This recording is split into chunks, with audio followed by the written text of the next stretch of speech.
This is how you assemble a rigid bronchoscope. First, assemble the long, thin suction. The thin tubing is threaded through the cover. The tubing must be slid like a sleeve over the thin metal proboscis of the suction adapter. The cover is then screwed back on. Put this somewhere safe. Then assemble the rubber guide. The metal part has two rings, one more prominent than the other. The rubber diaphragm goes over the less prominent of the two sides. Put it somewhere safe. This is how to align the scope. You'll end up holding it in your right hand. To your right will be the scrub nurse. The right opening is for the prism. This is just a very expensive plug and only needs to be inserted to the first click, not the second. The central opening is the most important, so I'll leave it till later. The suction guide needs to have a rubber sleeve placed over it. It can be a bit of a squeeze to do so.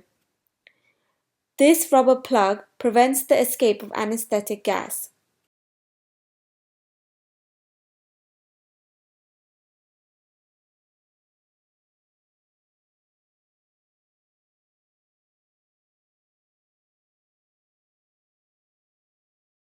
It can then be gently placed over the port and rotated until it clicks into place. A long, thin suction catheter can be introduced down it after removing the rubber sleeve. You can feed the catheter down the side arm. It proceeds down the bronchoscope and emerges distally. The left opening is for the anesthetic circuit. To manage the central opening, these are called bridges. If the ventilating bronchoscope is 26 cm, use the longer bridge. If the scope is 30 cm, use the shorter bridge. The end of the bridge can be gently placed over the central opening and then rotated until it clicks into place. The Hopkins rod then should be introduced.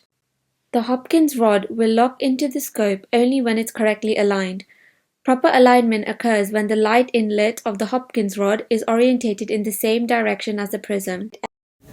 The Hopkins rod is then locked into place by rotating the knob. The camera then can be clamped on. Once you are happy that you have identified a foreign body and have suctioned out the secretions sufficiently, you must select which of the optical forceps you would like, depending on the shape and consistency of the foreign body. Then remove the Hopkins rod, the camera, and then the bridge from the bronchoscope with the help from the scrub nurse, holding it steady with your left hand.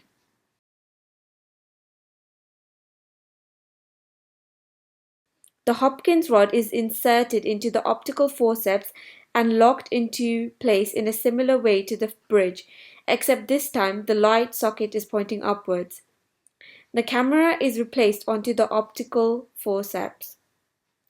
The diaphragm assembled earlier can be clicked onto the end of the bronchoscope and the optical forceps are introduced to the scope.